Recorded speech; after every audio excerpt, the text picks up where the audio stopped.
tonight entitled From Access to Estate, Understanding JCSD Services for Every Stage of Shareholding. Tonight, this afternoon, we are really honored to have all our participants, all our investors from near and from far, all 399 of you. I think my colleague Neville earlier intimated that in no time would have gotten to 400, and we are at 402, all 402 participants at 5:05 in the afternoon here in the beautiful island of Jamaica. Thank you for joining us. This webinar this afternoon aims to raise awareness among the investing community, all of you gathered here today, about the diverse range of liquidity options available to and being offered by the JCSD. We are going to be reminding you tonight, this afternoon, of the seamless convenience of managing your investment portfolios through the JCSD client portal. And we're going to talk about the direct market access.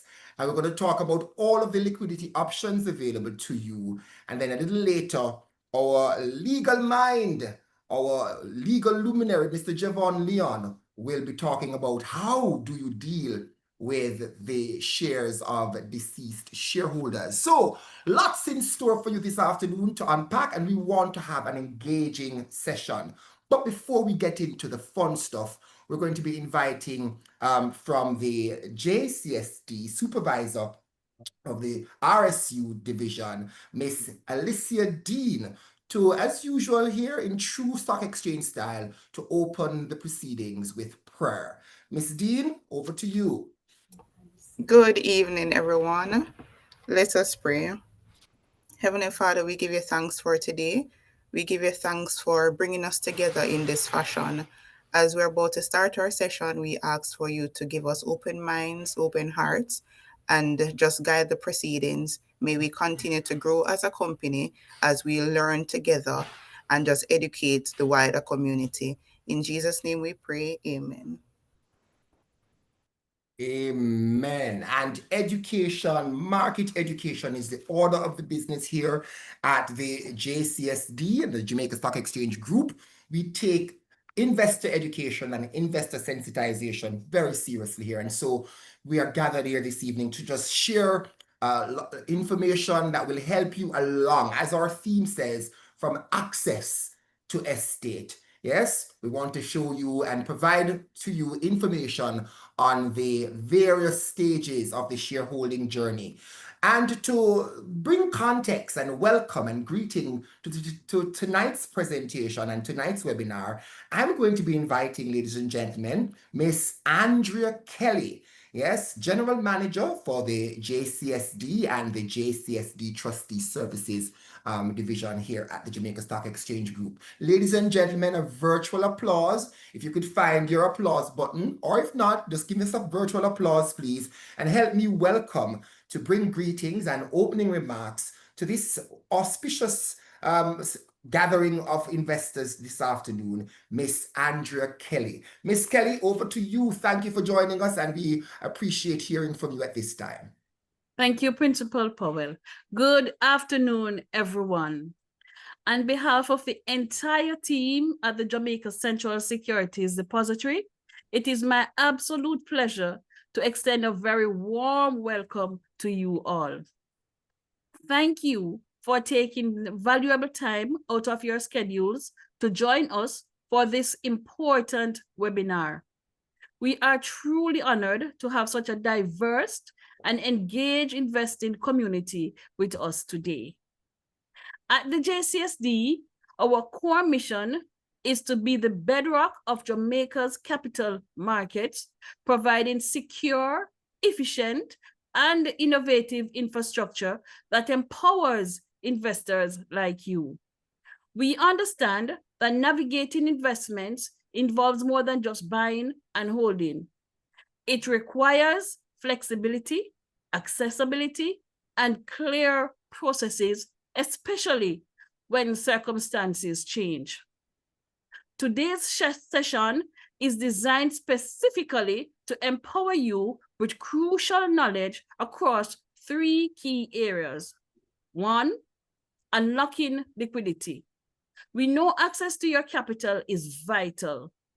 This webinar will shine the spotlight on the diverse range of liquidity options offered by the JCSD.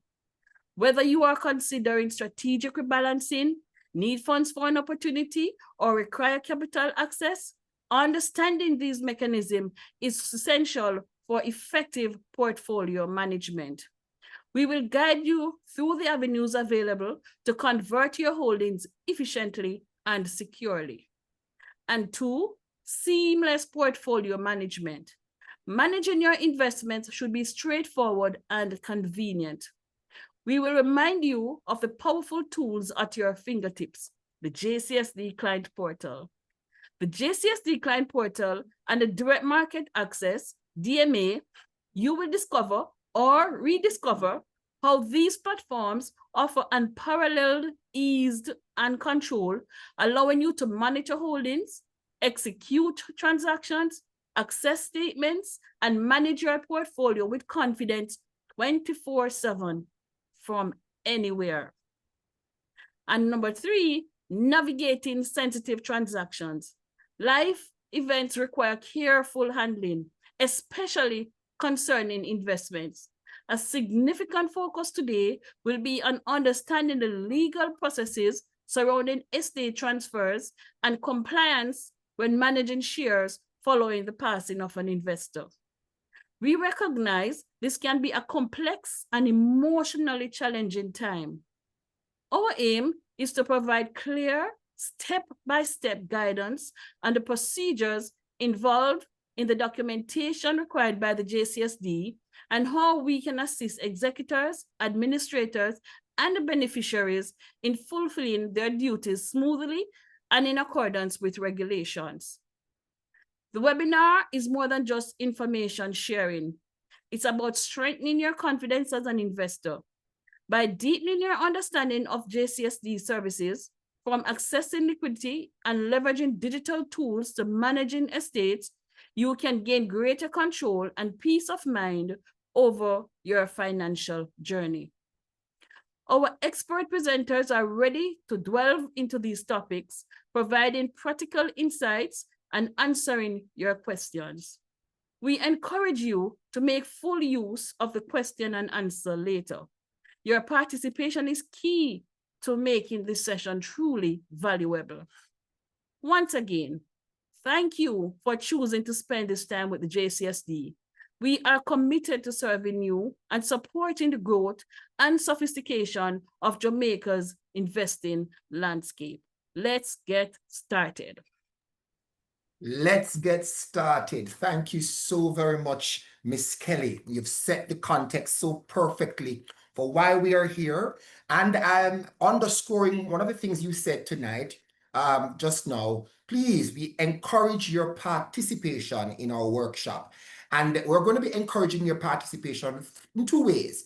You can utilize the chat, yes, to engage with your fellow investors. And then there is also a Q&A feature on our platform, and we invite you to respond and ask your questions that you wish to be answered. I will be going through those two platforms momentarily, and all of your questions that you have for any of the panelists this afternoon, I'll certainly bring those questions to their attention, because we are here to share the knowledge, share the information, and we want really for you to participate as best as you can.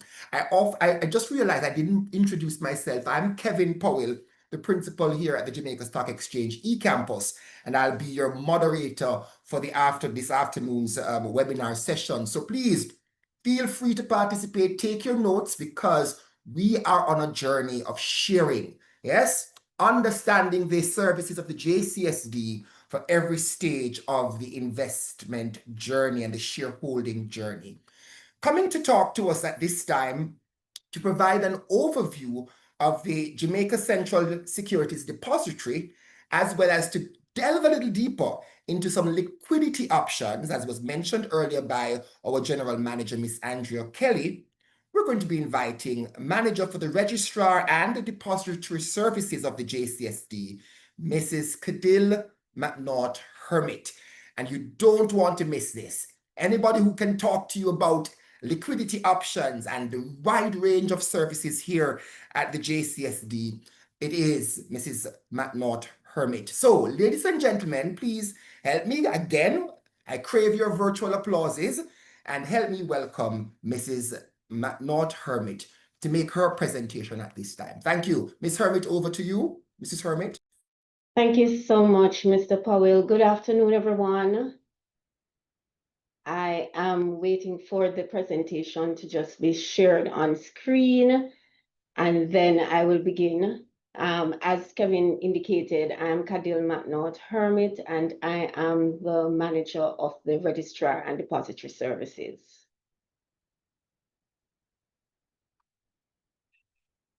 So I'm just waiting for the presentation to be shared.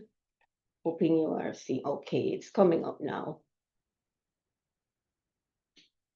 All right, so today we are going to be looking at the Jamaica Central Securities Depository Limited, and we call it JCSD for short. And we're also going to be looking at some liquidity options offered through the JCSD. So the first thing that we're going to be doing, and here on screen you're seeing pretty much an agenda of the different areas that we're going to be covering. So we're going to be doing an overview of the JCSD, looking at the services offered. We're also going to be looking at the liquidity options, including depositing of shares, pledging of shares, release of pledges, and also mandates. So what is a JCSD? Who are we?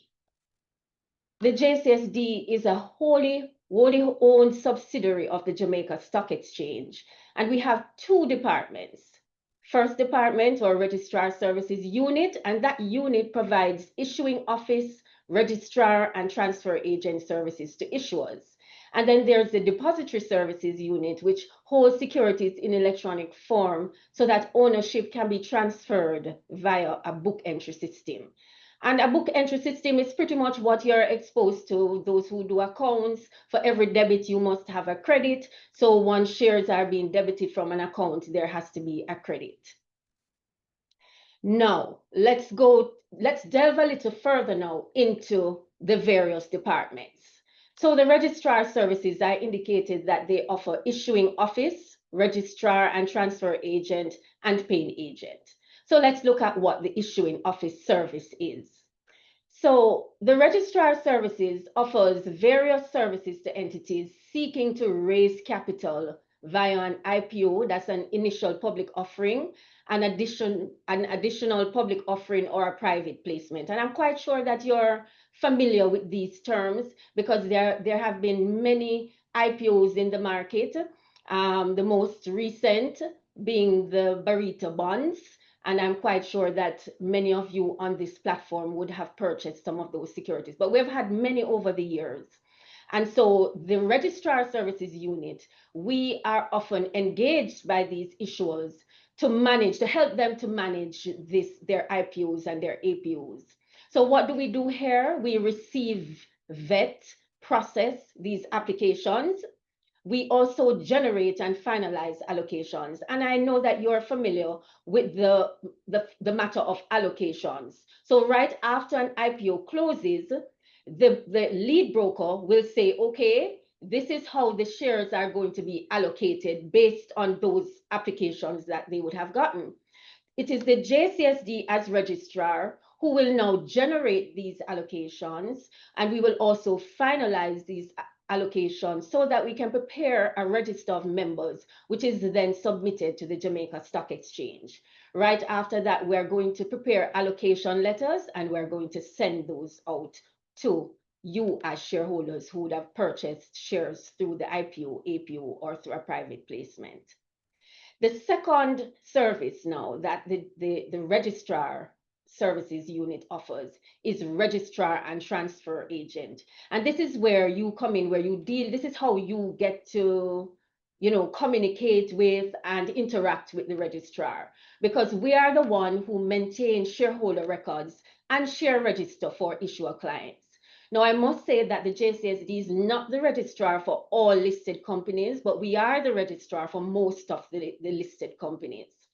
So as registrar and transfer agent, we're going to be responding to your shareholder queries. And I know because I see some of those queries coming in, you know, where did my dividend payment go? I want to change my address. I want to update my status. I want to indicate that I'm now married and change my name. Those are some of the queries that we get. And it's the registrar that handles a lot of these queries.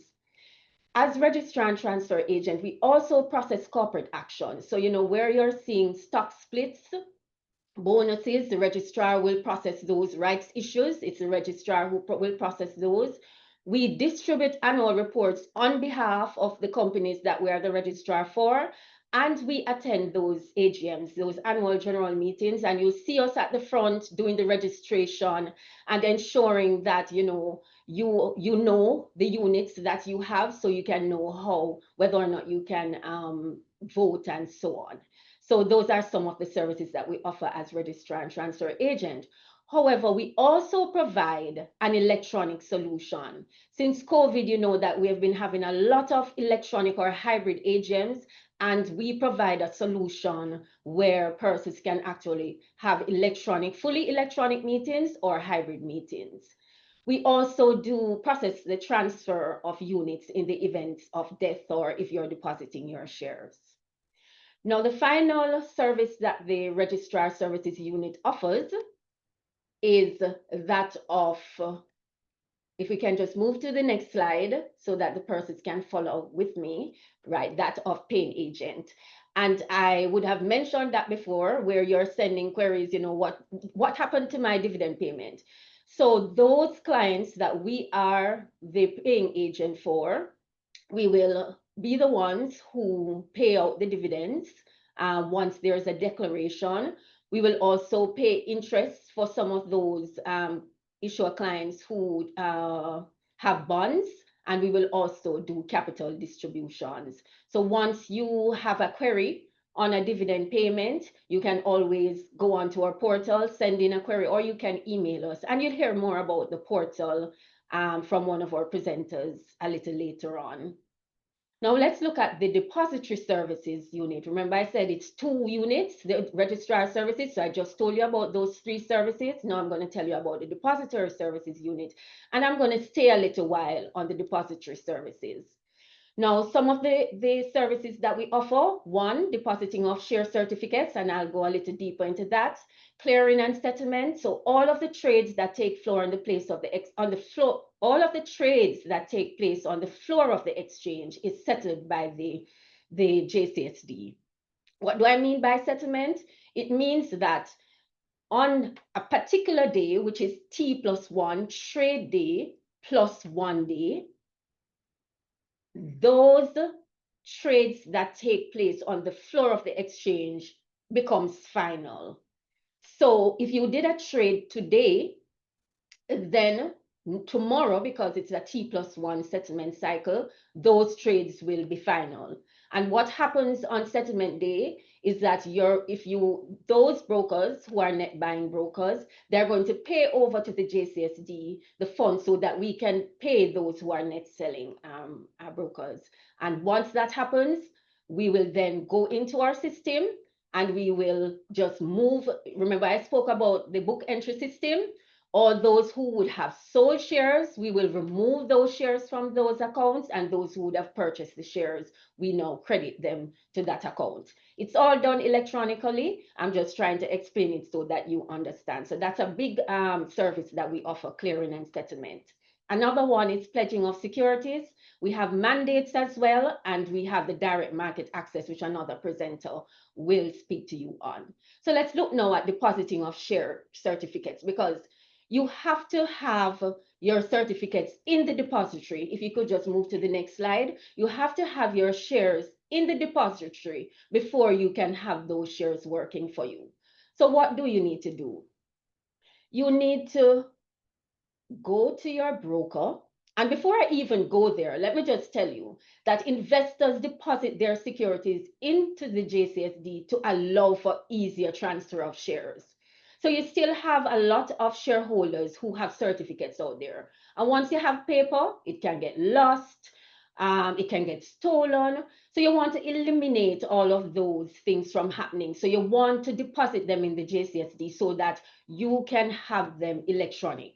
So you can't have your shares working for you unless they are electronic. So that's why we are encouraging you to deposit your share certificates. It requires you to engage a broker, and we have 14 brokers, 14 member dealers of the Jamaica Stock Exchange who can trade those shares on your behalf. So you can actually open an account with any one of those brokers, and they will in turn open a JCSD account on your behalf.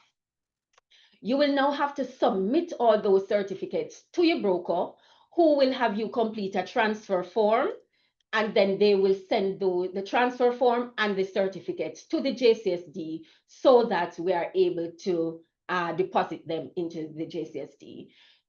Don't worry if you have lost your certificates. There's something that's called a bond of indemnity that the registrar can give to you. You can request it from the registrar, or you can request it from your broker, who will contact the registrar. And simply what it is saying, I've lost my certificates, or my certificates have been stolen, and I want them to be replaced, or I want to deposit my shares into the JCSD. So that's simply what it is. Now, once those shares are deposited in the JCSDs, into the JCSD, you are able now to generate your statement from your portal, and you are able to sell those shares or buy more shares into that account. Why do you want to deposit those securities? Because one, it's cost efficient. It eliminates the need for paper certificates. It's efficient because when you want to change ownership, when you want to sell your shares, it's just a simple 1, 2, 3. You know, you don't have to be thinking about, oh, what do I have paper? I need to be going through all of this process before I get my shares sold. Once you want your shares to be sold, call your broker. Those of you who are on the JTrader Pro platform, you can actually do your trading yourself. And within 1 day of the trade, you are able to see that your shares are reflected in your account. Another reason, and I'm just going to take a sip of water, just give me a minute. Sorry about that. So another reason why you want to deposit your shares is because it's reliable. Securities cannot be lost or stolen since they are not stored in paper form. They are stored electronically. And you also have an audit trail, because you can always generate from a statement that shows all the transactions that you have done on your account. Or you can call into the JCSD, email us, or go onto the portal and ask us to just give you a history of your account. So really, it's a benefit to you to deposit your securities. Now, let's look at pledging, because once your securities are in the JCSD, once they are deposited, you want them to work for you. So let's go to the next slide and look at pledging of securities. What's a pledge? Now, the pledge is where the owner of a security, and security here is referring to stocks, bonds, or whatever other type of security that you may have. So it is where, if you can just go back to the slide that you were at. So it is using that security to as collateral, or to secure some loan or some interest that you may have, whether with a financial institution, or let's say, for example, you are an issuer who is issuing a bond. You can actually use that a pledge to secure that bond. What are the benefits of pledging? One, to the investor, because there are benefits to the investor and to the financial institution or the trustee. So one, in terms of benefits to you as the investor, you continue to receive all the benefits that are associated with the security while it is pledged. So even though you are using it as collateral for a loan, you are not losing out on the benefits. So if there's a dividend payment, you're getting the dividend payment. If there's a stock split, you're going to get the stock split. If there's a bonus issue, you're going to get the bonus issue. So really and truly, you're not losing. So that's the benefit. You can also view the status of your pledge by generating your account statement online. Now, to the financial institution or to the trustee, the benefit is that the pledge will stay in effect until written instructions is received by us, the JCSD, from the financial institution. So you don't have to worry that, okay, the shares have been sold, or the client told the JCSD to release the pledge. No, we are not going to release the pledge until you, the financial institution, would have said to us, the client has fulfilled their obligation and you can now release those pledges. Now, the other benefit to the financial institution is that the security, and I said this before, the security that is pledged cannot be sold. It cannot be transferred. Nothing can happen to these stocks that are, or shares that have been pledged to you, unless you indicate that I am in agreement with releasing the shares and transferring the shares to another broker, or just releasing the shares because they have fulfilled their obligation. And the other benefit, which is something that the pledgees or the financial institution love, is that there is, based on the documents that the clients, that you as the investor would sign, the pledgee, the financial institution, has the right to sell the security if you default on your loan or your obligation. So really and truly, this is something that the financial institutions love, and also the investors are able to benefit from it, because while they have the securities not doing anything, they can benefit from it. So let's go to the next slide now. What are the steps that are involved in pledging your security? Now, the first thing you're going to do as an investor, you're going to download a pledge form from the JC's website, or you can ask your broker for a form. You're going to complete the form and you're going to sign the pledge forms, and the financial institution, who, as I said, is a pledgee, must be a participant of the JCSD's collateral loan program. And that's a simple process. That's just signing up a form saying that you want to be a part of the JCSD's loan collateral program. You're going to submit that form, and we will add you in the system as a participant, and you pay a one-time fee. And then as the financial institution, you're able to have as many pledges associated or made on behalf of your company. So once you have done the pledge form, you're going to submit it to your broker. Your broker is going to check that form, and for accuracy, they want to check to make sure that you have entered the correct JCSD account number, you have entered the correct names of the persons who are on the account, and all persons on the account have signed the account, have signed the form, not the account, have signed the form. So once all of that is correct, and I should say for the pledges, it's all parties on the account who would have to sign that form. So if it's 3 persons on the account, all 3 persons would have to agree to having these shares pledged. And you would agree that because shares are jointly and equally held, that is why we need all participants to be signing the form. So once the form comes to the JCSD, we're going to process that pledge. And listen to this, that pledge is processed the same day that it is received, because we know that once you're doing a loan, you want it to be processed quickly. We do it in one day, and we confirm to the financial institution that the pledge has been registered. So the hold up, we are not going to be holding up your transaction. As soon as we get that pledge form, we're going to be processing it, and we are going to confirm to the financial institution that the pledge is in place. So, pledge is in place. You have fulfilled your obligation, and now you want the pledge to be released.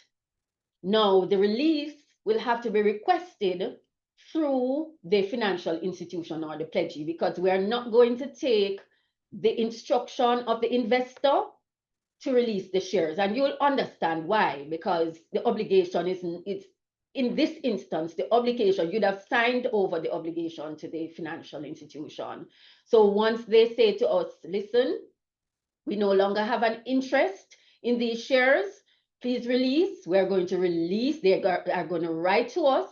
We're going to have to get it in writing. They're going to write to us to say, please release. And the letter must be signed by 2 authorized signatories. So we're not, and that is to protect the JCSD and to protect the entire process. It's signed by 2 authorized signatories. Then once we see that, the JCSD releases the pledge and we confirm that the pledge has been lifted. After that, the shares are free for the investor, to do your trading or whatever you want to do with those shares.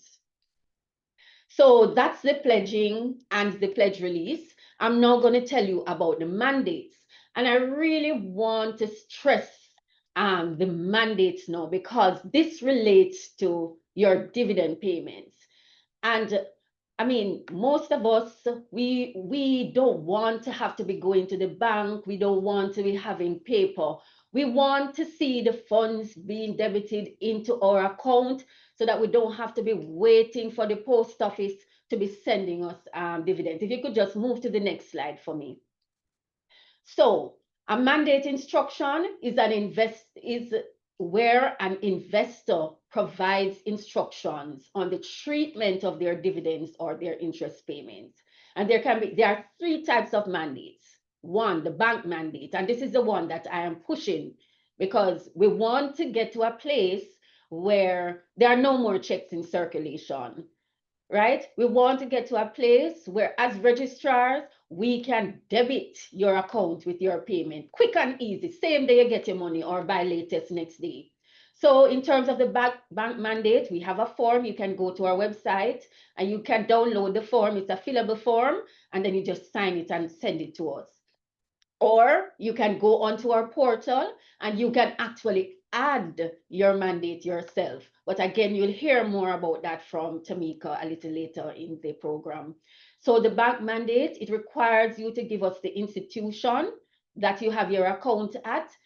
It requires you to give us your bank account number, the name on the bank account type, and the currency. Now, the third party mandate is where you're saying, okay, I don't want to get the dividend payment. I want somebody else, probably a charity or your church or your sister, your auntie, your cousin, whoever it may be, somebody other than you. So that would just require you to state who the payment should be made to. And then we have a hold mandate, where you pretty much say to us, just hold the payment at your office and we will collect it at another time, probably because you went on vacation or something. But these are the three types of mandates that we have. But I am imploring you to go the way of a bank mandate. Even if it's a third party mandate, you can also give us the bank account information for that third party. So I've told you about depositing your shares so that you can easily transfer ownership. You can easily buy more shares. You can easily sell your shares. I have told you about pledging. You want to secure your loans at the financial institution that you are taking the loan from. You want to use it as collateral. I've told you about mandates, where you easily get your cash. These are the things that the JCSD facilitates so you can have quick and easy access to your securities and to your funds.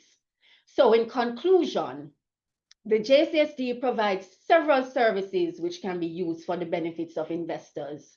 Make your securities work for you by using our pledge facility, and ensure that you have mandate instructions on your account so your dividend doesn't get lost in the post. Thank you so much. And I believe that now we're going to have a question and answer session. We're going to have a very lengthy question and answer session, Kadil. In fact, we're going to probably have to take a few of those questions, and then I'm going to ask you, Kadil, if you could attend to some of the questions in the chat and on the Q&A, because our participants are really on the go with their questions. I've seen actually a couple of them. I've written them down here. One of the questions I know associated with pledging is, what are the fees associated with pledges as collateral for a loan? All right, so remember, we were looking at the investor and we were looking at the financial institution. So to the investor, it is going to be based on the value of your securities. And just to let you know that if you go to our website, you can see the JCSD's fee schedule, so you can know all of the fees. But it's a tiered structure, so up to a particular amount, there's a fixed fee, And then over that amount, over $500,000, then it's 20 basis points of that value. But you can get further details as it relates to the fee schedule from the website. So, Yeah. Kadil, for before they come in the chat to ask what is the web address, could you remind our participants what that website address is, so that they can direct their queries to that website and get the information required. But before you go there, a question is being asked: what happens when the pledged shares fall in value? Okay, so that part of it is managed by the financial institution. So we don't know what your loan amount is because we don't ask that, we're not interested. So the financial institution, they would determine, this is the loan and this is the margin that I want on the loan. So they will have to be monitoring the value to ensure that you're covered at all times. So in an instance now where you go below the value, they're doing a margin call, then they're going to either ask you to pledge additional shares or to give, I imagine, to give additional security. All right, I hope that answers the question. Another question, again, the pledging discussion is really, really engaging the participants here. What percentage of the value can be pledged as collateral for a loan? Again, that is going to be dependent on the financial institution because we don't know your loan amount. We don't know your loan amount, but we know that the financial institution says, let's say you're taking a $500,000 loan, they're going to say, okay, the pledge amount or the pledge, the pledge is going to be based on, say, that $500,000 plus a probably 10%, 15% margin. So they will ensure that the securities, the value of the securities that you are pledging covers that amount that they want to have. But in terms of the value, that's not something that the JCSD gets into. All that is asked of us is please pledge 10,000 GK shares, 50,000 TJA shares. That's the information that we get. We don't go into the value part of it.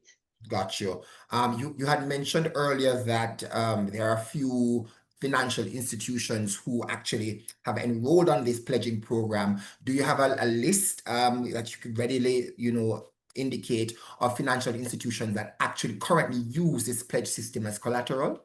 Not with me, no, but I mean, that's something that we could get. But what I'd say is all the major financial institutions, NCB, BNS, Sagicor, pretty much all the brokerage houses, all the major banks, and all the major financial institutions are participants.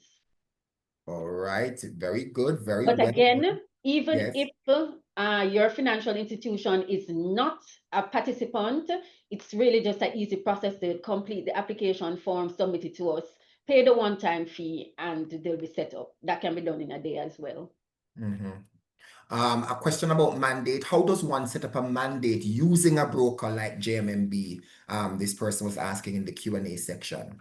Okay, what they would do is email the broker their mandate instruction form, but Tamika is going to tell you, I don't want to preempt Tamika's presentation. She'll tell you how you can actually add the mandate instruction from the JCSD portal. So you will learn a little later how you can do it yourself. All right. And I'm going to read this last question for you, Kadil. As I said, the questions are coming in quick and fast, and I'm going to ask you and your team if you could just attend some of these questions in the chat. But certainly we are grateful for the level of participation so far. It means that there is a hunger for the information. So the participant says, thanks for the presentation. My questions are, is it that each broker that purchases shares for an investor can provide them with a certificate? 2, investors who have never received a certificate from their broker would like to receive certificates and peruse the online option. What is the approach that they can take?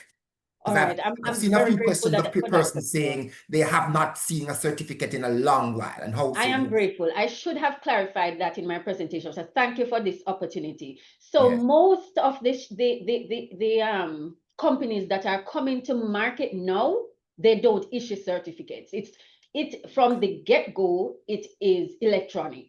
So if you're a new investor or pretty new, the last couple of years, then you Mhm. wouldn't have a certificate. You don't have to worry about depositing your shares. It's already in the JCSD. It is the older securities, Investor. like say a Seprod and Scotiabank and NCB, and the ones that would have been around for years and they would have listed years ago. They still have clients with certificates.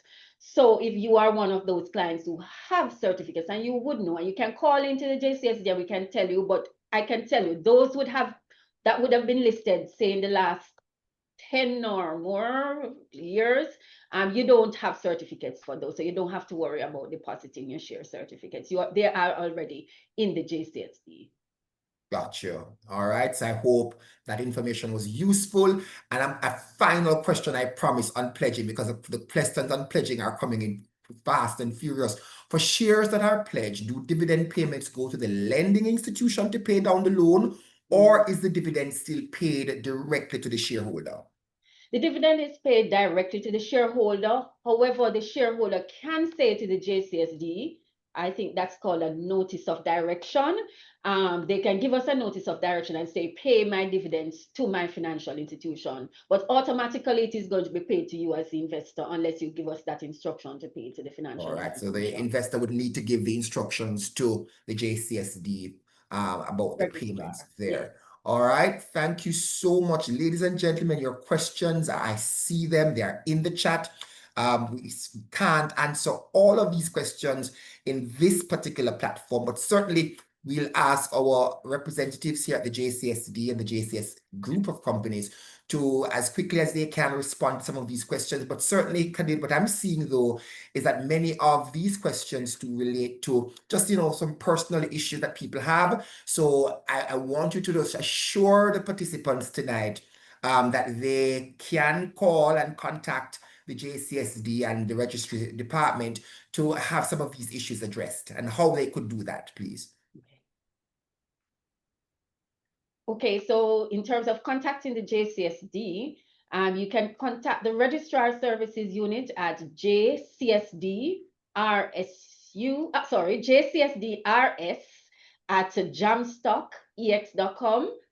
And if you want to contact the Depository Services, you can contact us at JCSD DS for Depository Services at jamstockex.com.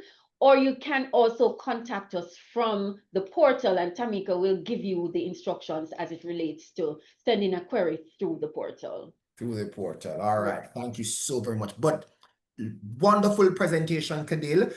So much to unpack, so much to understand. And of course, the benefits are immense. The liquidity options that are available to investors are immense. And so I'm sure, as have been mentioned in the chat quite a few times, very informative presentation. And so we're grateful for that.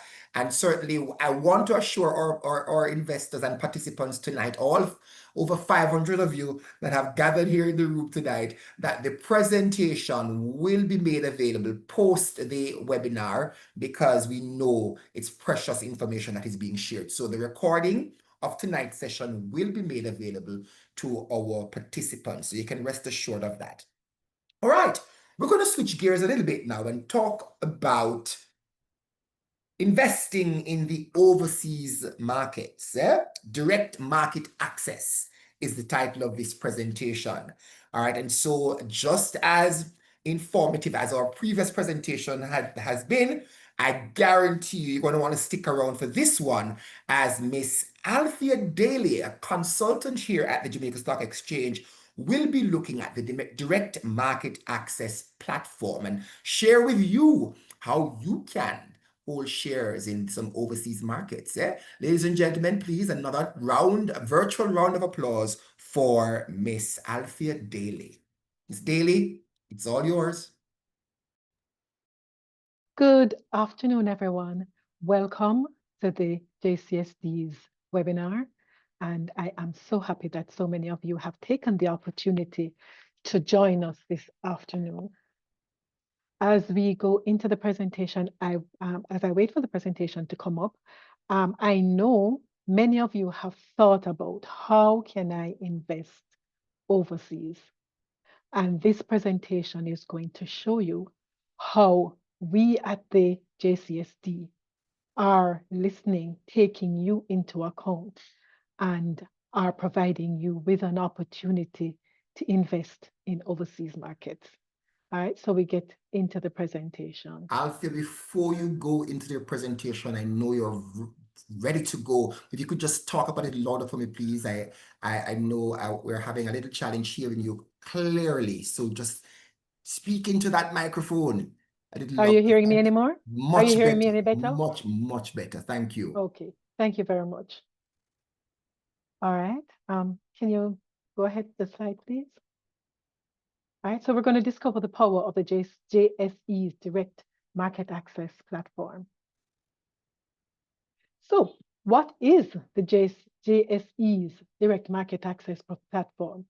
The platform provides access to the electronic facilities and order books of financial market exchanges that facilitate daily security transactions.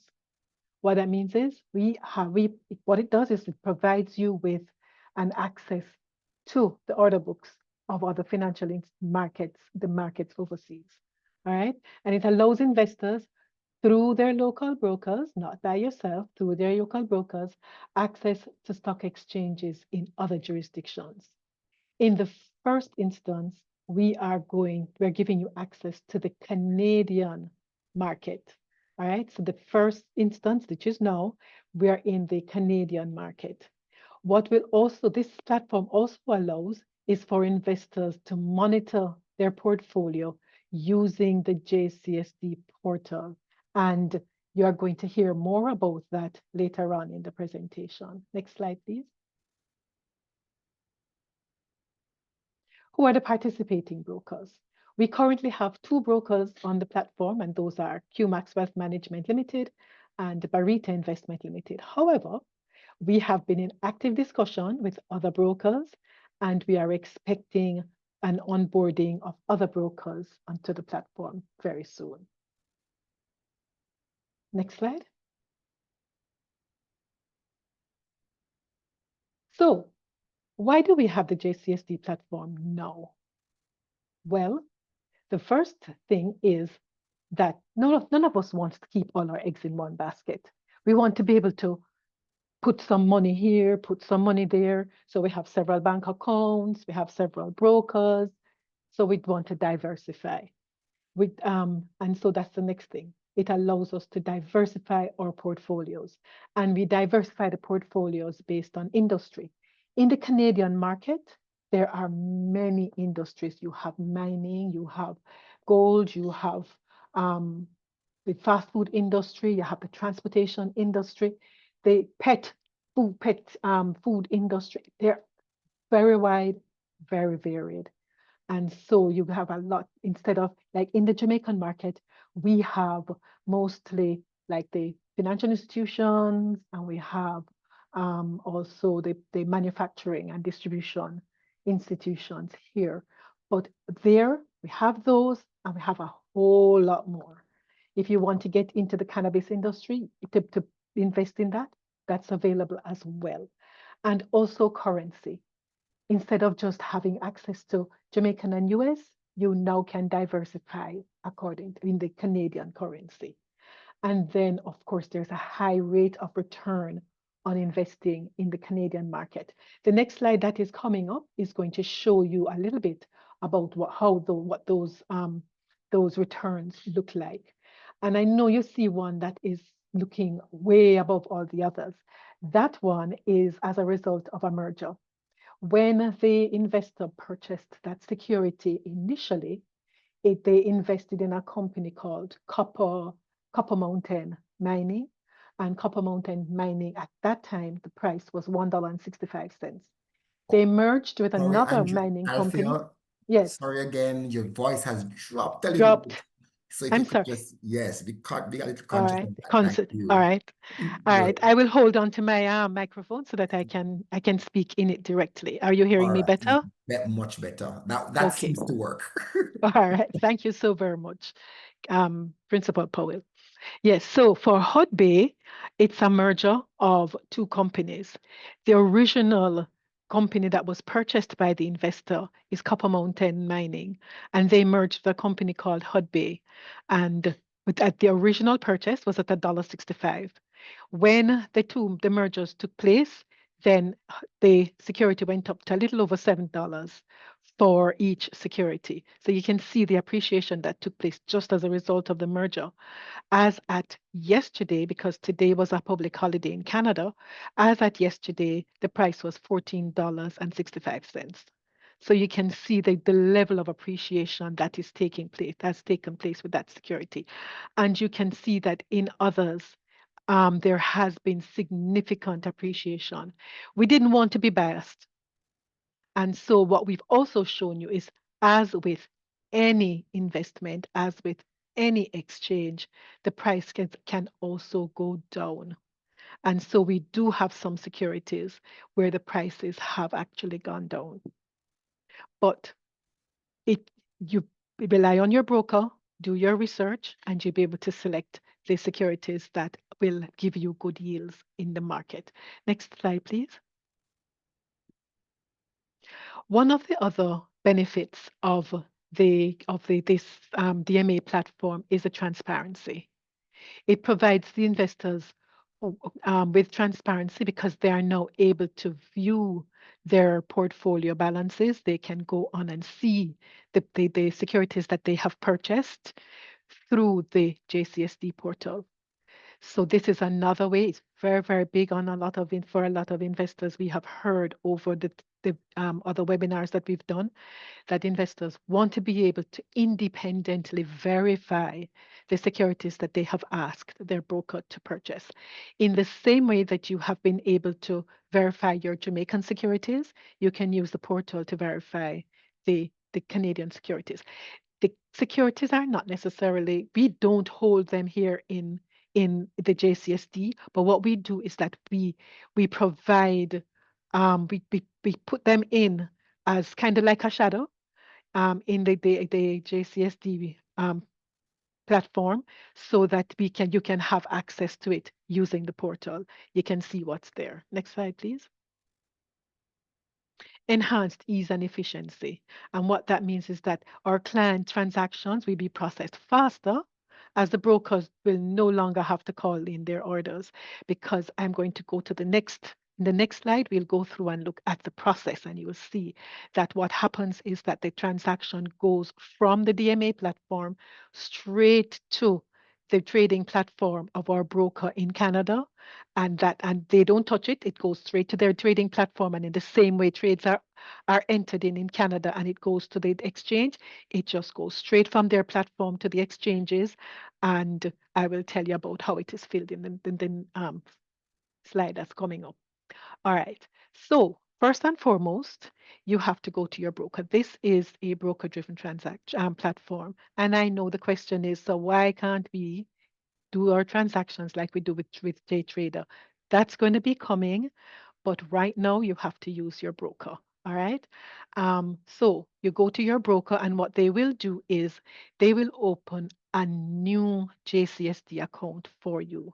And that is because we want to ensure that when you are looking at your portfolio, you've generated your statement on the JCSD portal, you are able to see your Jamaican holdings separate from your foreign holdings. All right. So that's the reason why we're asking you to separate them, because we want you to be able to see them separately. And I know that's what you want as well. You want to be able to see them separately so they're not all jumbled together. And we put on the prices every day. So once the trade is finished at the end of the day, we go in, we put on the prices, and you are then able to see what the value is in the currency in which the transaction was done. All right. So when you go to your broker, you give the broker your order. The broker then goes through and they put the order onto the DMA platform. When they put it onto the platform, as I said before, the platform just sends it off to the Canadian broker and it goes through to the exchange. This happens in seconds. It's not a long time. We're dealing with modern times. It goes through very fast, right? And then the broker gets back a response that says, yeah, the platform says, yeah, we got your order. As soon as the order is filled, the broker gets back a response that says, this order has been filled, right? So once they get that happening, then they will know that the order has been filled. All right. And then what we do here is that at the end of the day, our broker overseas, they send us a report so that we know what trades have taken place. Like Jamaica, Canada also settles in T+1, that is trade day plus one. So if a trade takes place today, settlement is going to be tomorrow. All right. So the settlement takes place the next day. Once that happens, once we have gotten that and we are able to see what needs to be done, and so we settle the trade on behalf of the brokers and on your behalf. So they go through, we see all of we do the settlement, and we settle in Canada, we settle it in the DMA platform, and we settle it we put the securities in the DEPEND system, which is a JCSD depository system. Right. So once though it goes through there, by the end of the trade day, the very latest, you are able to go into your JCSD, onto the JCSD portal and look to see the holdings that you have. Right. And I know everybody's going to like that. I know that is something that you are all going to like. All right. Next slide, please. What's our roadmap? What are we looking forward to? One of the things that we are looking to do along the roadmap is that we are looking at the US market. That's one of the first markets we're going to look at, because a lot of people want to invest in the US market. And so we're listening. That's one of the things we're going to be doing. We're also going to be returning to so that people overseas can invest here in Jamaica using the portal. All right. One of the things that the brokers have been talking about is the integration with NASDAQ, integration with DEPEND, integrating with the brokers platforms. So that's also on the roadmap. And of course, when all of that is done, it will we will then be able to give you access so that you can go onto the platform and do the trading yourself as you do with the JTrader Pro. All right. Next slide. So what do you do at this point? Contact one of the participating brokers. Remember who they are: QMax Wealth Management Limited and Barita Investments Limited, and be a part of this game-changing initiative. Thank you so very much. Thank you. Thank you very much, Althea.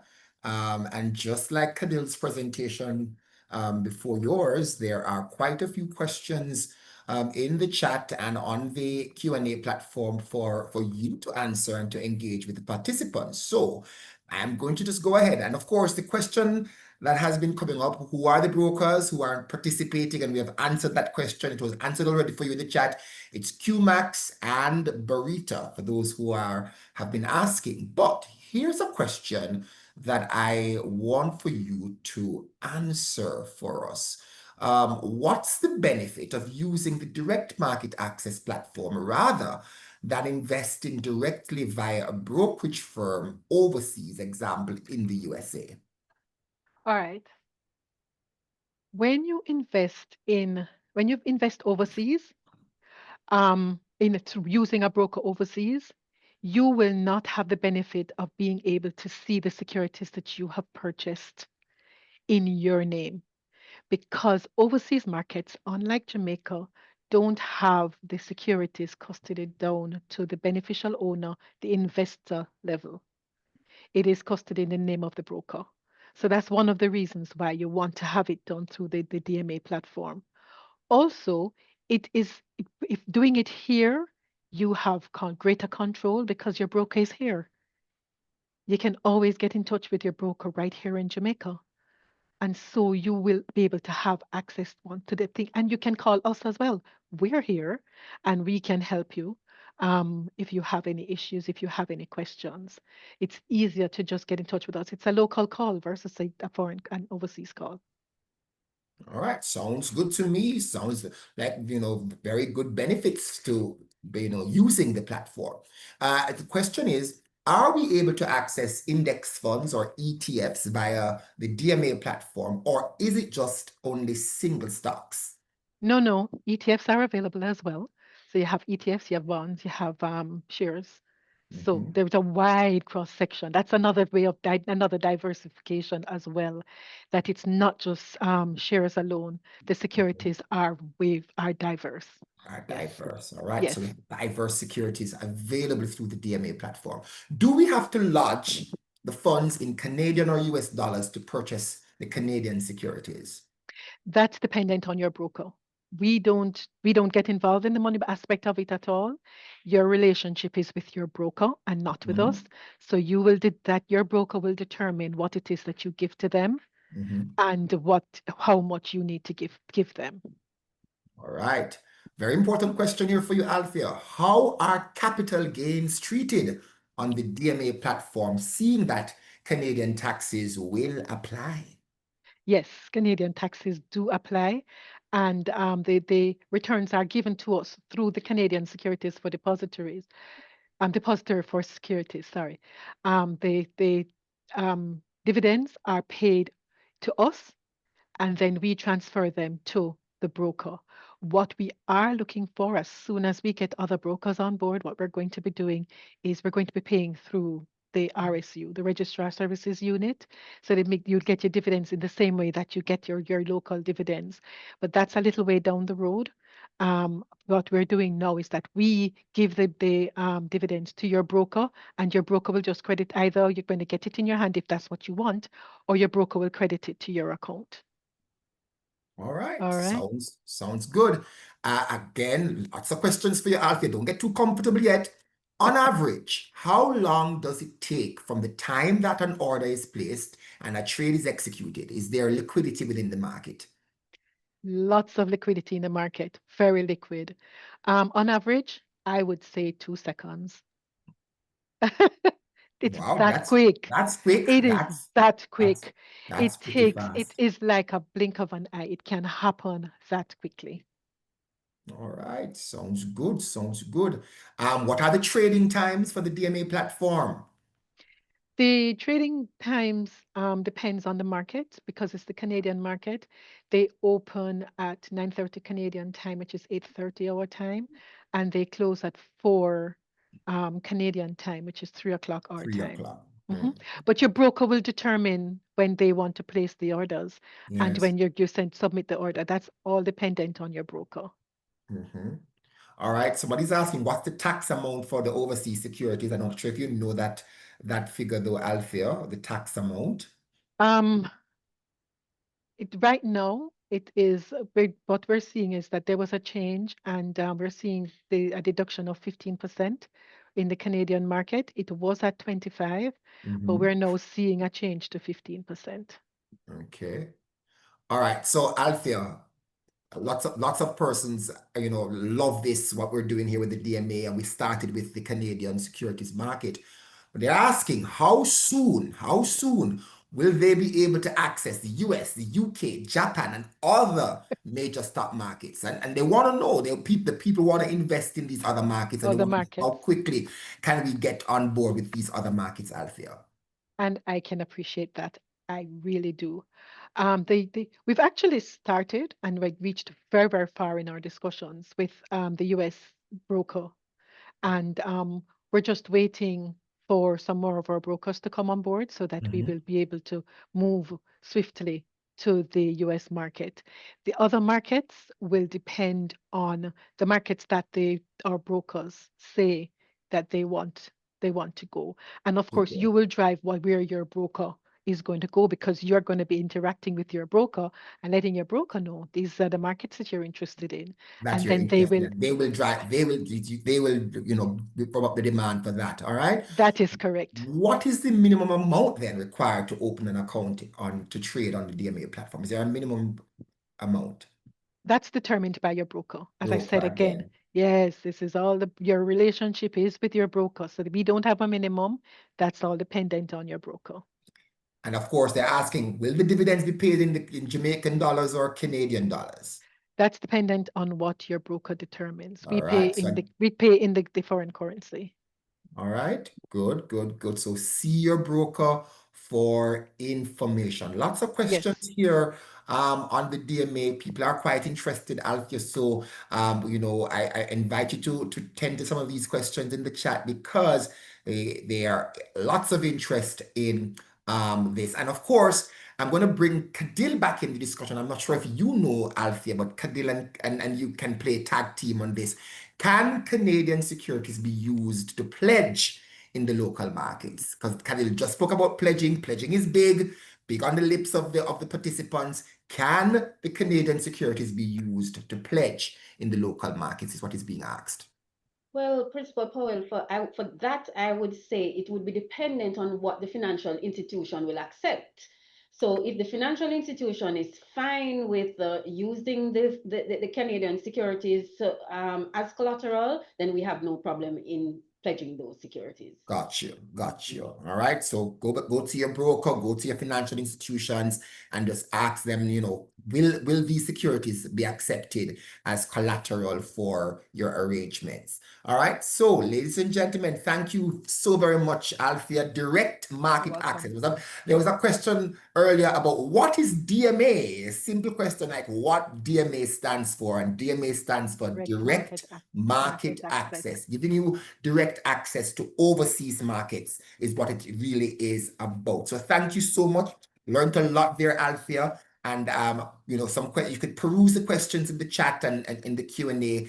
And if you're able to respond to any of those that were not responded to before, provide further clarity, I really do invite you to do so. Thank you so much, though. Appreciate your presentation. And again, it was echoed by some of the participants that certainly your presentation was also very interesting and engaging. So we've been hearing about the client portal.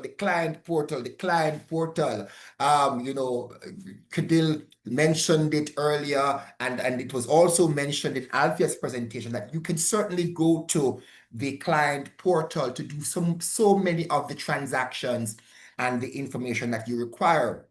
So we're going to be learning more about the JCSD client portal. I hear it was mentioned some time ago that you can stay on the beach, the sands of the beach, and use the client portal to just check on your dividends, check on your stocks, check on your shares. And so we've made it very, very convenient for you, our clients, our investor class, to navigate, navigate your own shares and stocks on the JCSD client portal. Coming to talk about this portal and all of the services available for you to use on this portal is the Assistant Manager of the Registrar Services Unit, Mrs. Tamika Ricketts-White. Ladies and gentlemen, you've been very awesome with your virtual applauses. Keep them going as we welcome Mrs. Ricketts-White to delve deeper into navigating the JCSD's portal, a detailed dive into its features and functionality. Please make her welcome at this time. Thank you so much, Principal Powell, and good evening, everyone. I think you just knocked the nail on the head in just one sentence. You're on the beach and you're managing your account. So maybe I don't even need to do the presentation because that is basically what it is, taking control of your accounts. So while the presentation comes up, I just want to see virtual show of hands for the persons who have heard about the JCSD client portal. Right, lots of people coming. Lots of hands. Yes, I lots love of hands. that. I love that. The All ticker right, is great. going. Right, good. So for those persons, we'll be adding, knowledge. And for those persons who have not heard about it before, then this will be new knowledge for you. So let's start by thinking of the JCSD client portal as how you would have access to your regular commercial bank account. Just picture a world where you don't have access to your account, your bank account that is. You don't know when your pay has been deposited. You're not able to track, you're at the supermarket, you made a transaction, you're not sure if it went through twice. Not having that direct access to your bank account, right? And then just flipping the switch and looking at it from a perspective of you having your JCSD account where you hold your shares. You can recall going to the broker, but you're not sure if you made a transaction. You're not sure how many units you had put in to sell. You are not sure, which symbol of shares that you sold. So basically, it is mimicking you have a portal, an access point to seeing, viewing, managing, and querying transactions on your account. Next slide. All right, so based on what we'll be looking at, we're delving into first, what is the client portal? We'll be looking at the features that are available to you. And last but not least, of course, we're going to be advising you how it is that you actually access this portal. All right, so what is the JCSD client portal by definition? This is a user-friendly customer self-service portal that allows investors to manage and query their JCSD accounts. So a key word here is self-service, right? So as Principal Powell said, you're on the beach and you're saying, I wonder if I got a dividend payment today. You're on the beach, you just log in, you're able to check, yes, my JSE dividend was paid today. You're able to see how much you got and you're able to see where the payment went. So it's really high emphasis on the self-service part. So no longer do you have to wait to hear from the broker. No longer do you have to wait even to get the notification from the JCSD. You're able to log into the portal and get real lifetime information, live information in terms of what is happening on your account. Next slide. So let's now delve into the features. So the first part of things is you have to register. So that would have been on the first screen in terms of you log on to the domain, which I will be providing you when we get to how do we access. And then once you fill out the simple registration steps, then the first thing once you have accessed or created an account is to actually add your JCSD accounts. So what we're seeing on screen here, this is a visualization in terms of what you will be seeing on the landing page. So these are the features, the JCSD accounts, statements, shareholder notices, dividend history, mandates, registers managed by the JCSD, and then queries. So those are the main headings in terms of the different functions that you'll be able to gain access to. So the first part, you're adding your JCSD accounts. So once you add the JCSD accounts under the first tab, you'll now be able to view statements, view shareholder notices, view dividend history, looking at your mandates, and then query any information that is on your account.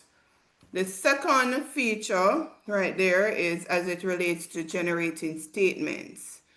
So the example that I gave, just for you to be able to see what holdings you have and the value, you're able to independently, keyword independently, independent of the broker, independent of calling the JCSD, you're on the beach, you want to view your statement.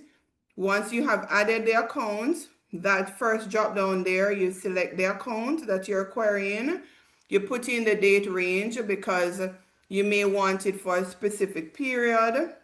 You may want to see what you had last year. If you're someone who is trading a lot, comparing to what you currently have, then you put in the date range. You hit that generate statement button, and there you have your statement for that period which you inputted. You're able to print it. you're able to save the document so that any comparison or anything that you want that information for, you are able to use that statement. The second feature is as it relates to shareholder notices. So once you would have added your accounts and you hit that third menu item, anything that happens for the companies that you hold shares in. So if there are AGMs, if there are dividend notifications, any notice basically that is published on the Jamaica Stock Exchange's website, you're able to see it here on the portal. So these notices will be tailored to the shares that you own, because being a shareholder, you now have avid interest in terms of what is happening with these companies. Next slide. This key one now is as it relates to dividend history. So, a lot of times persons are not aware that a payment was made. You've invested, we get the call sometimes, you've invested, you bought Jamaica Stock Exchange's shares and you're not sure when you got the payment. Here it is for you. So you're able to go on, and this is what you will be seeing. You will be seeing a payment reference code, and what this code is, it is a unique code that is linked to the payment that is being made. So say for example, the third item there, this means that this is a JSE payment, the D standing for dividend. The 2022 that follows that, it shows the year that the payment was made.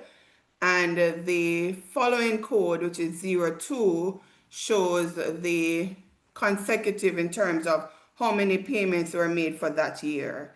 So the payment prior to that payment in 2022 would have been JCSD 2201. The following one would be JCSD 2202. If there's a third payment for the year, JCSD 22, which is the year 03. So you're able now to track to say, okay, if you filter on the payment reference, JSC, you're able to see the count in terms of 1, 2, 3 for that year that you would have been checking on. So under the dividend history, you're seeing the payment reference, you're seeing the payment date, you're seeing the status in terms of how the payment was made, and then you're able to view the warrant. So what the warrant is, it shows you the total that was paid, the tax that was deducted, if any, and the net amount. So any business matters that you're dealing with, and you are required to present a warrant outlining the payment that was issued to you, you're able to view and download that warrant right here from the JCSD's portal. Next slide.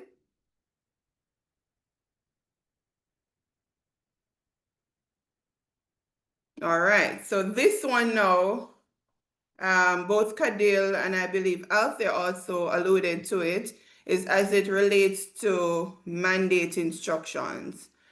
And Kadil would have already given us the definition of what a mandate is. So these are the instructions that you're giving the JCSD as to how to handle the distribution of your dividend payment. And just for those who don't know what a dividend payment is, that is a return that you get on your investment.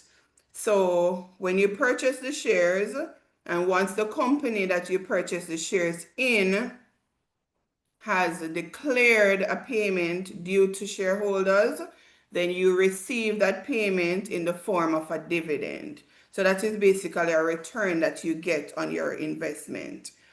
So under this tab now, after we've established what a mandate is, and I'm sure the 504 of you that are on will tell at least 2 persons that once you're investing, you have to head on over to the portal and institute a mandate so that you're no longer getting checks and you are having your funds directly deposited to a bank account of your choice. It can be a bank account, it can be a brokerage account, any formal institution in Jamaica, we can have the funds submitted to that institution on your behalf.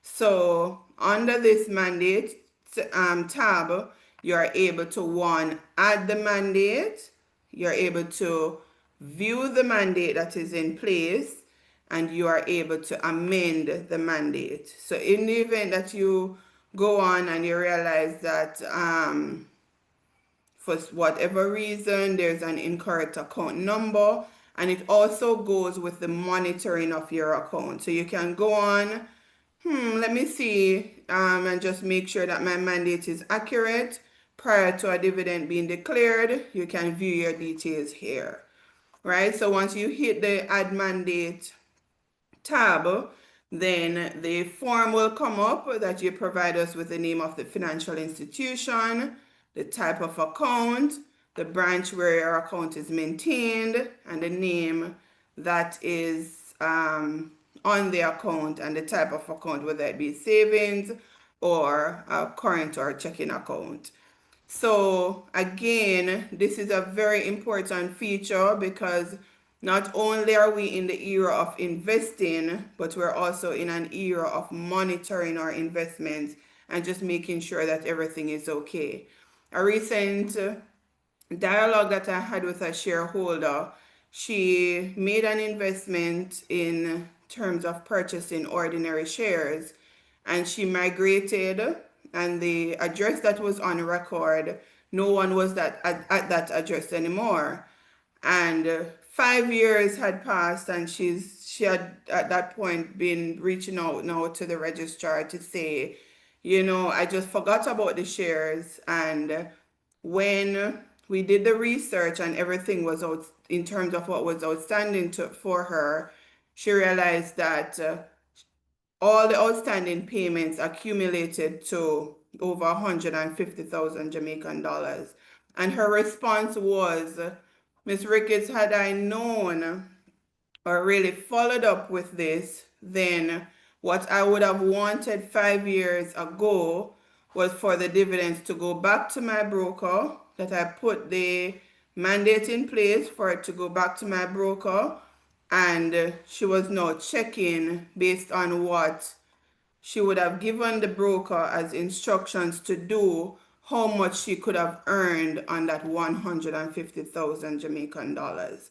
So it is really important that when we invest, we don't just leave it, forget about it, and then the returns are there, which is one of the primary reasons why we invest. Your returns are there going nowhere, the address is incorrect, or you're not at that address anymore. We're mailing out the checks and it is just going to a post box that is, the checks are being thrown away. And then after the fact, you are looking at the value that you would have lost in the event that you had those monies working for you. So being in an investing forum like this, we really want to implore you to go onto the JCSD's portal, sign up your mandate. Even if you're already on there, check to see if you have direct deposit instructions in place, and if not, then you get that started so that you are no longer in a position of losing any additional value that you can get from your monies. All right, next, there's one other feature that is on that page, and that is as it relates to the list of companies that are managed by the JCSD. So a lot of times, we get calls and we get queries in terms of registers that are managed by other registrars. Yes, we are the largest registrar in Jamaica, but there are still some registers that we don't manage. So once you are in any way that you're not sure, and you're wondering now that after having been on this webinar, you're going to get down into the books now and you're going to sort out all your investments, and you want to see now which registrar do I go to for what, then you can see the list here in terms of everything that we manage. And then anything that is not on the list, there's also another list that is on the Jamaica Stock Exchange's website in the event that you have any doubt in terms of who manages any company that is not listed here that is being managed by us. All right, so this will save you a little of time in terms of trying to decipher where to send your query in terms of what shares that you actually have. So the last but not least tab is the queries tab.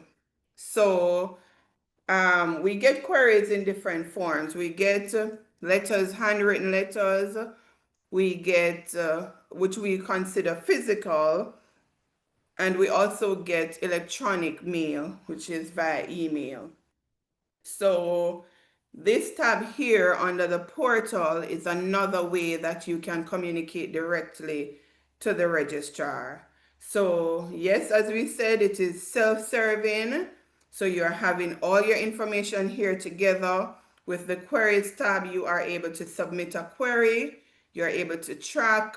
You know, sometimes we may respond to your query, but you don't remember. You can go on and you can see the status of the transaction or the status of the query. So if we are waiting on you to submit anything, you will see that status. If the status has been completed, then you will see that as well. Right? So again, it is very comprehensive in terms of the different features and functions. So we're keeping everything together. If you have a query, you submit it here. We have a pre-list of, next slide. We have a pre-list of type of queries that you would want to submit. So if it is a case that you are querying a dividend payment, if you are querying a statement, if you want to, I see some questions in the chat about stale dated checks, anything you can select from the pre-existing list. And if there is a heading that is not there, then you can type that in under other. And then under the message part, you just type in your message. And then in the event that any document is required for uploading, you can upload the document under the attachment part where it says choose file. Right? So you are able to here again communicate with the registrar, and we will be there in terms of having dedicated staff to respond to your queries and having any issue that you are having dealt with in a timely manner. Next slide. All right, so this is also another fun feature because a lot of persons, you know, in terms of actually going onto the portal, you would want to turn on alert notifications. So once there is a trade on your account or a payment that is made based on the shares that you hold, then once you change that dial from off to on, under the JCSD accounts tab, then you will be able to receive email notifications when a trade or a dividend payment has been made on your account. Next slide. All right, so the access, you can take a picture, you can write down this domain in terms of accessing the portal. So it is jcsdportal.jamstockex.com, and you select the register now button. You complete the quick and simple registration process.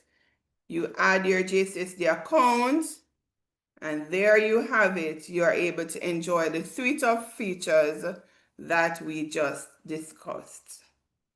All right, and on the right, as Principal Powell started out saying, you're there relaxing on the beach, and you have all the information there for you. So we have now come to the end of the presentation. Are there any questions? All right, Althea. Sorry, Tamika, I'm mixing up my presenters at 6:30 in the night. But listen, wonderful presentation again, Tamika. Question and I have first question I saw once you started. What is the difference? Somebody asked, what's the difference between the JTrader platform and the JCSD portal? So if you could just highlight what's the distinctive difference between those two platforms for our participants. Sure, no problem. So on the JCSD client portal side, it is more about information. So you are not able to trade on the JCSD client portal versus on the JTrader where you're able to go on, you trade based on the brokers that are on the JTrader platform. You are able to actually trade shares on that portal. So And for so just to client be clear, the JCSD, logins for both are different logins, correct? all right, so that now is something else that I'm really glad that you mentioned that. So once you are on the JTrader platform, the same credentials that you use to log in, you can use. So it's a single sign-on process. You can use that now to have access to the JCSD portal. But in terms Gotcha. of the features part, It's different. that is a little bit different. So And if I may, yes. as we mentioned about JTrade and looking at the difference between the portal, we are in the process of doing some upgrades. So anyone that is on, we will be sending out some notifications via email or having stuff posted on the JTrader platform. So you can look out for those in terms of steps, and anything that you have not yet signed up for, you will be able to do that through the instructions that will be provided in the emails. Lovely, lovely. So just to remind our participants, through the JCSD portal, you can access your statements, access shareholder notices, your dividend history. You can do your mandates there. You could get a list of the companies that are managed by the JCSD. And of course, the final tab there was the query tab where you could do your queries and of course turn on your notifications, correct, Tamika? That's correct. All right, lovely. Let me see. There are some other questions here.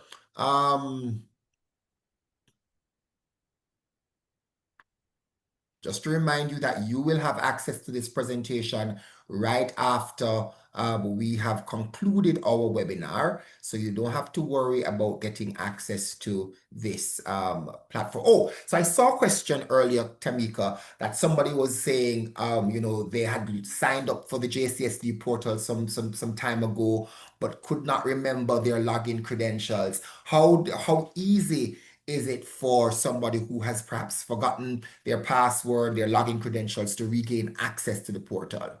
Okay, sure. So there is a forget password option that is right there beside the registration button. So if you click the forget password, that will take you through the process in terms of recreating a new password or username.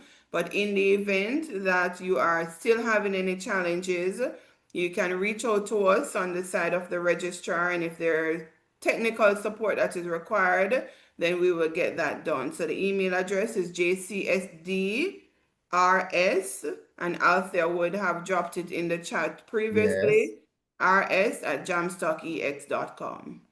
All right.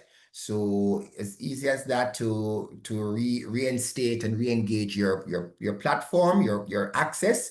And of course, if you're having difficulties, Tamika would have just introduced you to the email address that you will use to just get some assistance if you're having any issues there. All right.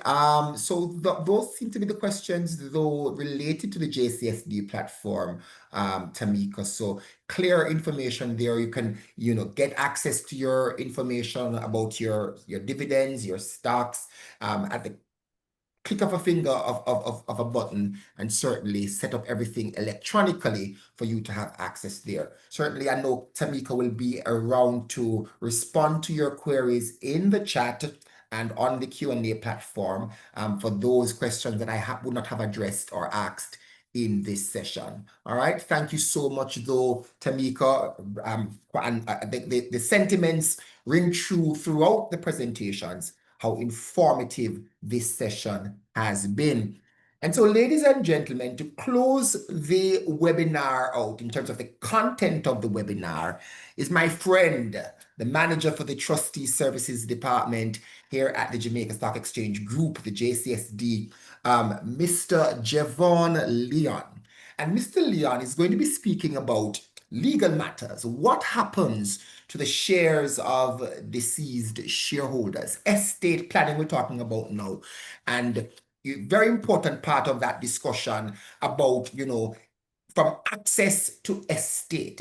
Usually we don't think about this part of the shareholding experience. What happens to your shares, the shares of the deceased after? And so we want to just delve into that a little bit, and to talk to us about this part of it is Mr. Javon Leon. So ladies and gentlemen, continue as you have been to be a gracious audience by give him a virtual round of applause as he makes this part of the presentation known for us. Mr. Leon, over to you, my brother. We're looking forward to your presentation.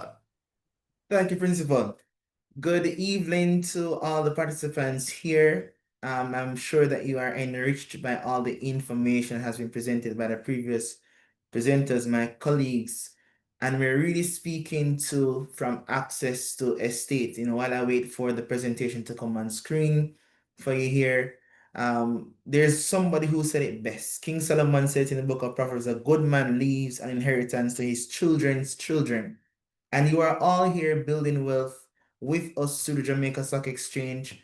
And in that national pride that you have in investing, we must also consider what happens when I move from access to estate. And so on the next slide, we ask the question, what is stock in an estate? Stock, or what we more commonly call shares, they form part of what is called the personal estate of an individual. And a personal estate may be bequeathed in a will. If there's no will, however, the stock or the shares, as we commonly call it, will fall to the residue of the estate to be distributed in the manner set out in Section 4 of the Interstate Estate Property Charges Act. And I'll get to that in a little later on in the presentation. Next slide. So we want to look at the two types of accounts that we consider here at JCSD, and that is the sole account holder versus the joint account holder. Of course, the sole account holder is the individual holding the shares, and the joint is where you have one or more persons holding the rights to the share. So for a sole account holder, our first consideration in the event of death is whether or not that person died testate, and that is with a will, or intestate without a will. For the joint account holder, it's a little different because there's a presumption of jus acrescendi, a Roman term that really means the right of survivorship, that it applies, and the person who is still on or register as a joint holder is presumed to hold the absolute right over those shares. Moving on to the next slide. Now let's look a little bit at the sole holder with a will. Now a will is a written instrument, or sometimes can be recorded actually, which denounces all other dispositions, and it confirms itself as being the true and final statement of wishes of the testator, and that is the individual making the will. The will must conform to certain formalities under the Wills Act, and I've listed a few here. You have to appoint, pause in 1 second, I'm seeing a comment that we're not seeing the slides. So if we can just double check that quickly.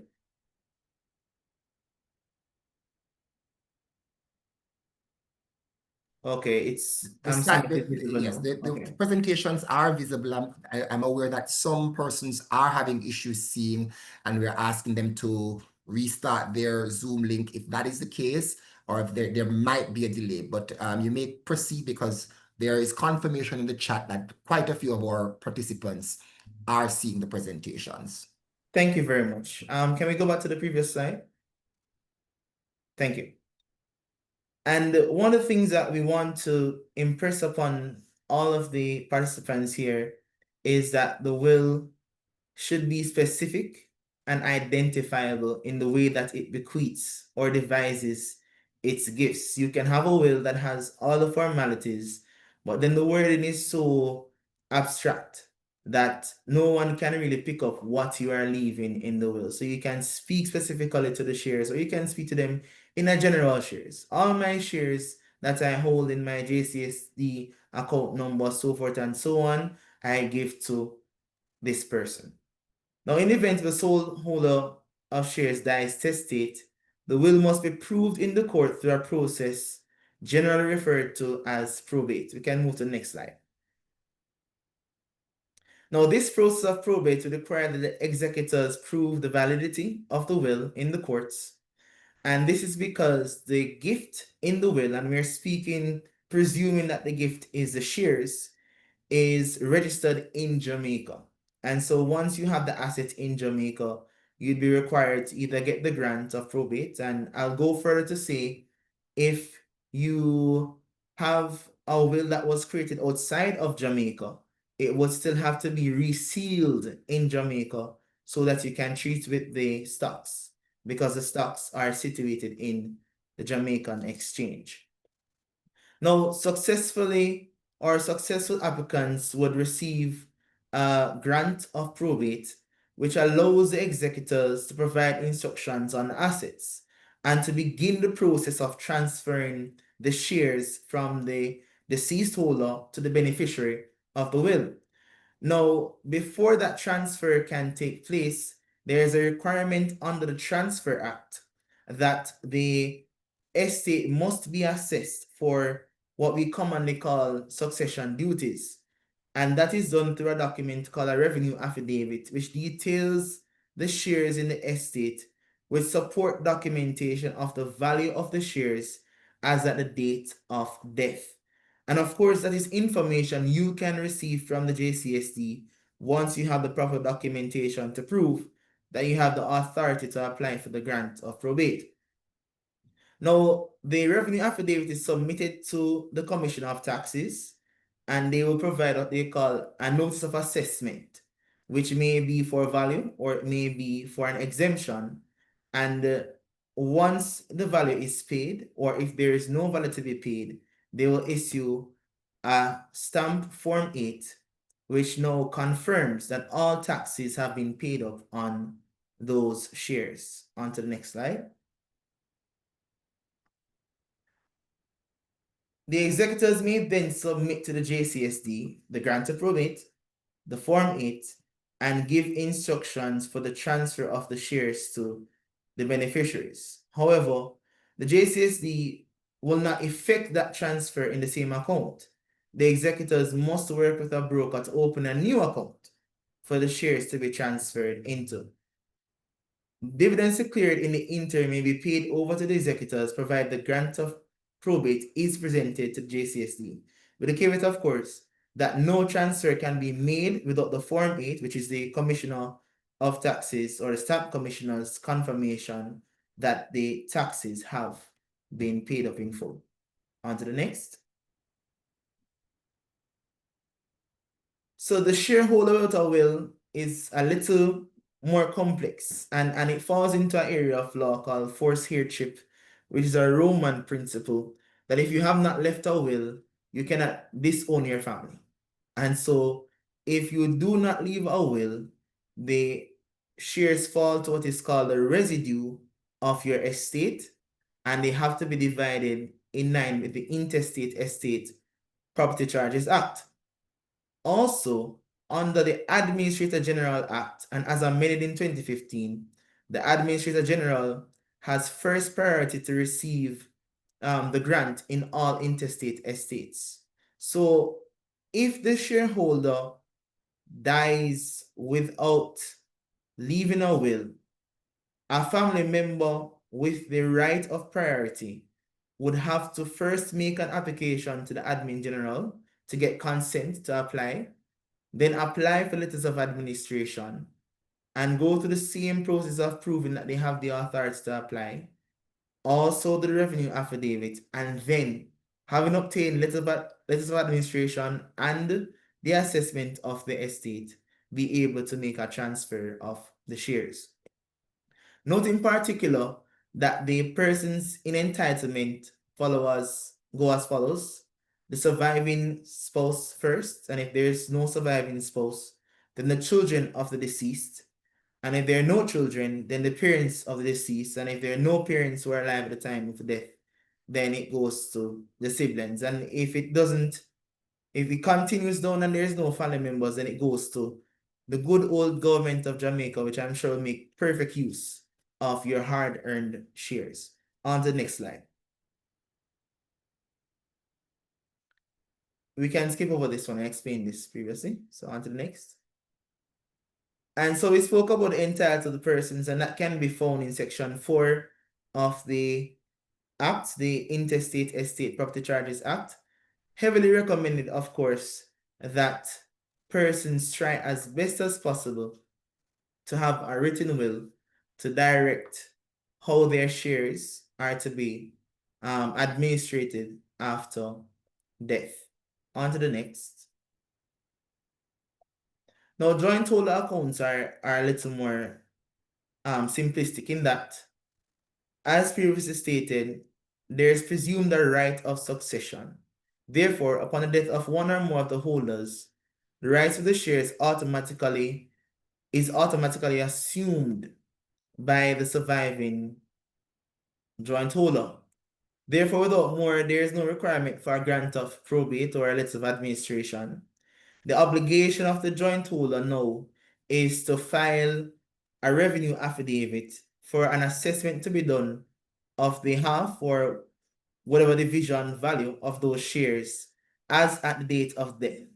And once it has been assessed and the tax is paid, then they can approach JCSD to transfer the shares into a new account with the joint holder or joint holders only. On to the next slide. I'm seeing a question about going back to the slide, explain the process for those deceased who did not leave a will. We can go back that quickly. Can go back 2 slides, please. One more. Right. So to answer that question clearly, without a will, it falls to the family and a family member with the highest degree to first get a consent from the admin general. And the degrees I mentioned before is a surviving spouse, if there's any. If there's no surviving spouse, then it falls to the children. If there are no children, it will fall to the parents. If there are no parents who are alive at the time the deceased passed, then it will fall to siblings, and it continues down. And if there are none of these persons, it goes to the government of Jamaica. And let's say that there is a family member that can take up this right and they get the consent, they will have to apply to the court for letters of administration. And in a similar manner, they will still have to file the revenue affidavits for the shares to be assessed before they can be transferred out to the legally entitled parties. I'll answer that question shortly about the joint accounts and why it would have to be assessed still. We can come back down to the joint holders part. Right. Now, what support we provide, as I previously stated, whether it's a sole holder or a joint holder, and there's an executor or there's a would-be administrator or the surviving joint holder, once they have documentations to prove that they're in the right capacity, they can request from the JCSD a statement of the value of the shares as at the date of death. This statement is critical to the process of obtaining the relevant grant and assessing the succession tax on the estate. On to the next. Now, I saw a couple questions coming in. What if I have a trust? Right? Move to the next slide. Now, a trust is formed in any circumstance where an asset is disposed of to another person, a legal or individual. And when I say legal, I mean company or corporate entity, for the benefit of another person or for a charitable purpose, right? It is most common for the will of a sole holder to appoint an executor who is also the trustee of their will, with specific instructions as to how the dividends are to be applied. And conversely, it is not uncommon for an investor in their lifetime to appoint one or more persons to hold shares with them subject to terms of a trust. But we at the JCSD, we don't separate the trust from the estate. The onus is on the account holder, sole or joint, to ensure that the testamentary documents are clear. The process would therefore require, in the event of a sole holder still passing, whether or not they have a trust, the grant of probate for the transfer of the shares to the trustee, and in the event of a sole holder and or in the case of a joint holder, that the surviving holders would still be required to have the succession duties assessed and paid to move to surviving holders as trustees. And to break that down a little more, if you are a sole holder and you've appointed in your will 2 persons as executors who will also act as trustees, for the trustees to take that asset and do what they must under the trust, they are still required to have the grant done and the estate assessed for the shares to be transferred to them as trustees.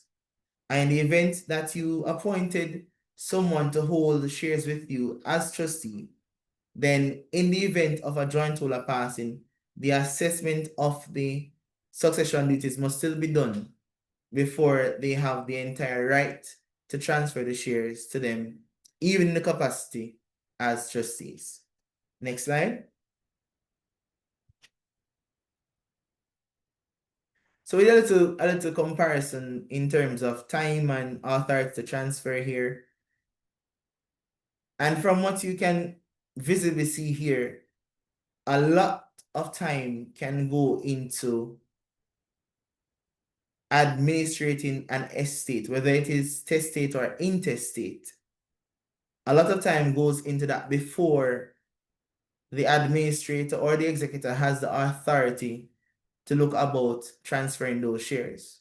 Whereas in a joint holder circumstance, once the estate is assessed for succession duties, which approximately takes 60 working days, they are in a better position to transfer those shares to a new account.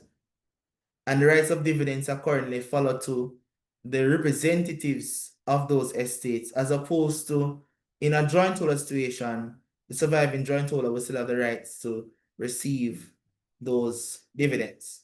Next slide. All right, so I know that there are more questions than answers, so I'd love to ask, what are your questions? You don't have to ask for too long, Javon, because the questions are coming in. And I would love to tell you, Javon, that in addition to the 460 persons who are on our Zoom call, there are about 255 participants on our YouTube channel actually watching. And there are some questions on our YouTube channel that I need for you to address. So here's the first question.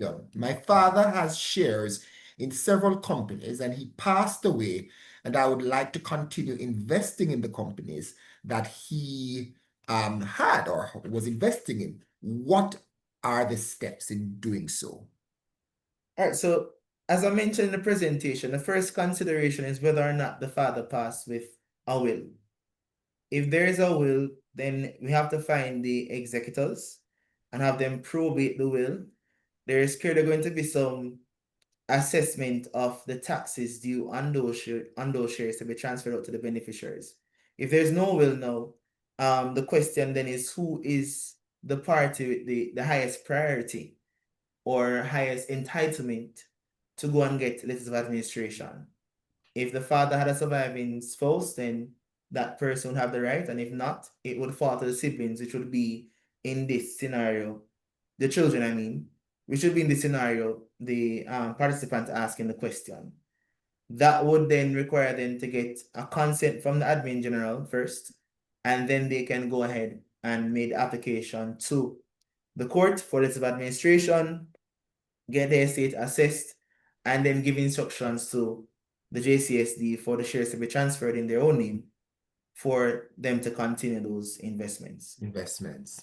All right. I'm seeing a question here. As an executor, can I sell shares from the JCSD account if I'm not interested in shares, but the distribution of the funds? Well, yes, you can. The question is not the authority to sell, it's the position to sell. And what we're getting across here is we don't mind doing those instructions, but you need to have the taxes paid and share thus the Form 8 that proves that all taxes have been paid for us to be in a position to take those instructions for the shares to be sold. And I expect also that would involve the assistance of a broker to process those transactions. All right.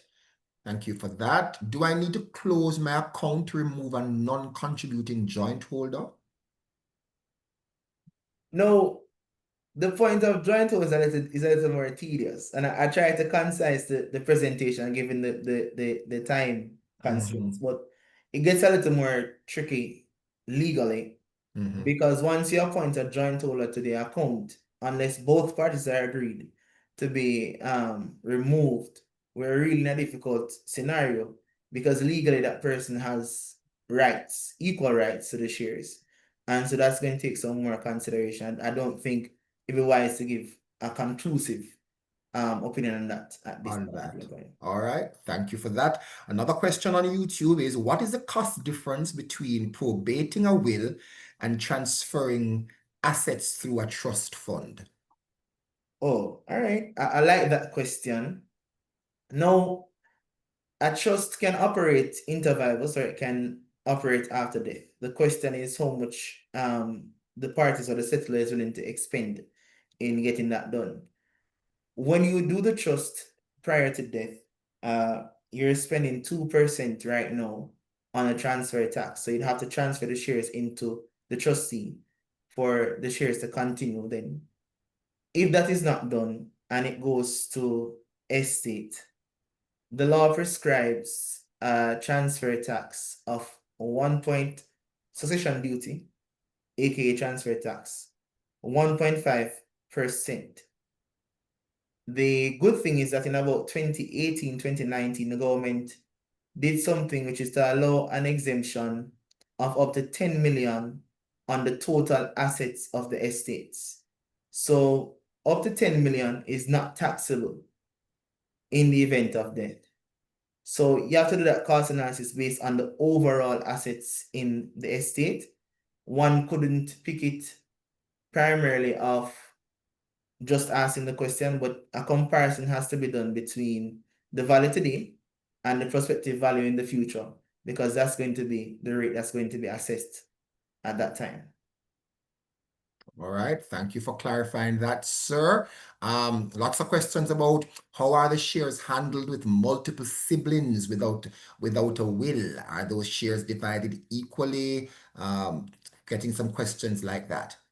That's correct. The shares are divided equally. Once it falls to the residue and it has to come to the children, the children in priority or in line will all share the shares equally. All right. Question here, what if you created a trust before dying? Will JCSD still ignore the trust? So I want to clarify the ignoring the trust point. The JCSD is concerned about the account holder. So if the trust has a trustee, whether it's a corporate or individual person, as far as we are concerned, the account has either a sole account holder or a joint account holder. So if the account holder is a trustee, your trust is fine. If the trustee is a joint holder and one passes away, then you are also fine. As long as the holder of the account is the person who has the authority over the trust. All right.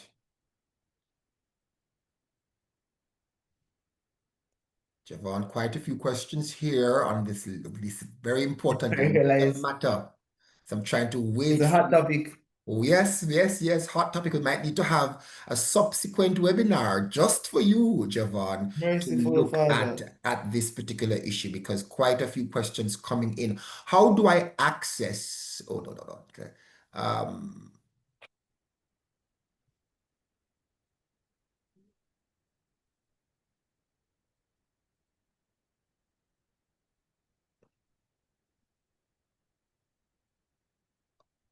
All right. There's a question there about any idea on the percentage for the assessment of the share for the RA.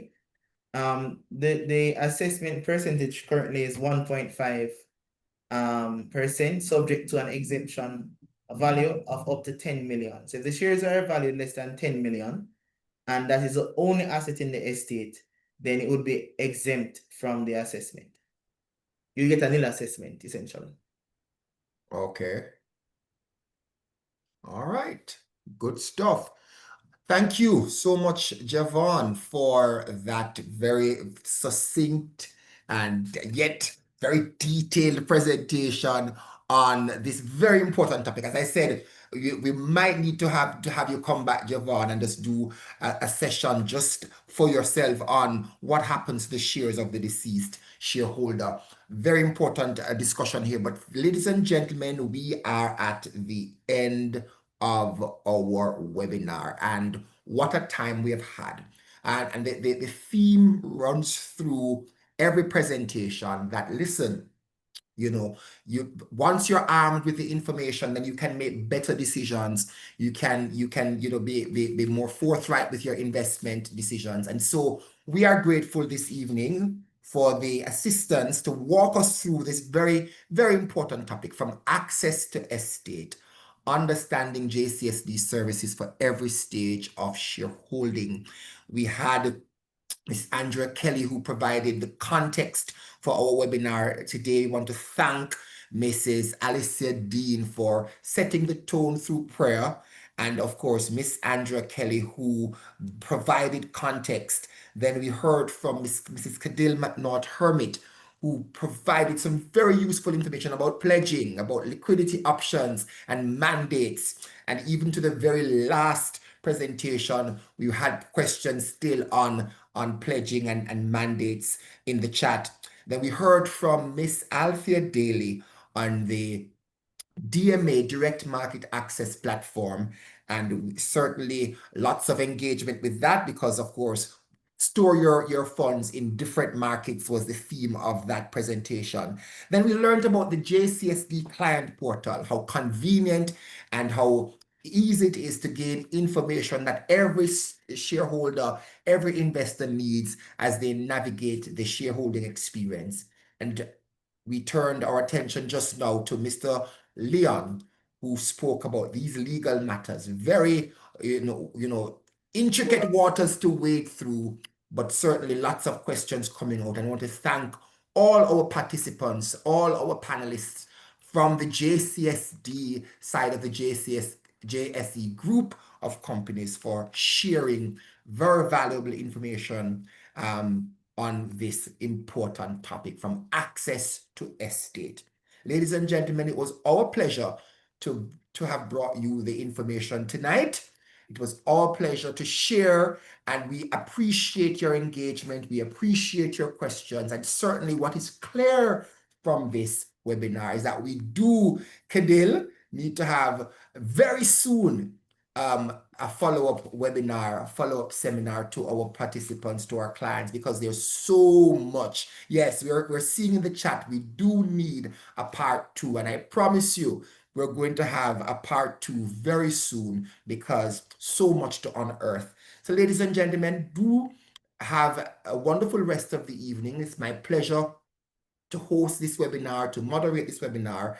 And of course, I will not leave the webinar without having a shameless plug for the Jamaica Stock Exchange eCampus, where you can learn so much about this investment journey. So please, if you are interested in learning about any of our courses, I invite you to join us at jseecampus.com, jseecampus.com. Visit our website, select one of our courses, and we'll onboard you and have you enrolled in our many courses and programs. So ladies and gentlemen, thank you so much. And will reach out to you with a post-event with the slides and the videos, the recording of this video, and certainly we'll have our survey as well, and we anticipate your positive feedback and your constructive feedback as well on the webinar. So ladies and gentlemen, do enjoy the rest of the evening and all the best.